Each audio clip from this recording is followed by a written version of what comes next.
งลงบ้านดอนบ่อันนี้ทางไปตัวนี้มันไปหัวห้าหาดกันซาหัวห้าไม่ก่อนหาดนกแก้ววันนี้ลงไปดีเม็ดบ้านดอน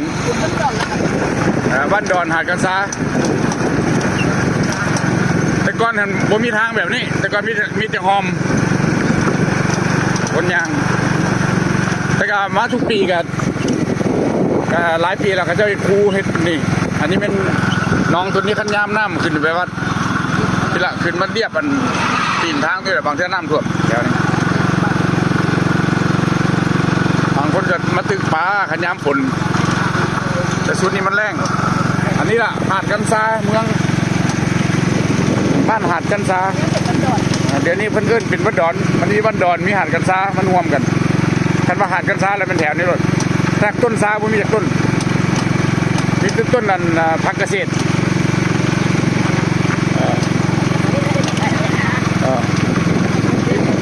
มีต้นผักเกษตรเพราะว่าน้ำบกนั้นเป็นต้นผักเกษตรเลยวันนี้บ้านดอนเดินบ้านดอนเนี่ยเขาออกจากภูชีพวกเงินมากับลงมานี่แต่ก่อนเป็นห้อมขี้ฝุ่นสมัยตะกี้แต่สาวไปกว่าปีมาละสาว30 ปีพันน้ำเป็นห้อมขี้ฝุ่นมันนี่สาวปีพันมากับเป็นห้อมสิเดี๋ยวนี้เป็นบ้านเป็นเฮือนเป็นมีห้านขายเครื่อง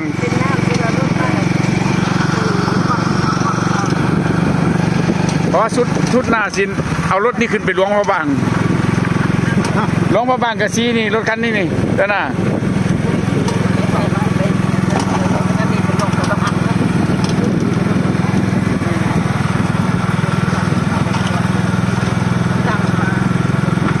แต่ก่อนเป็นคนปลูก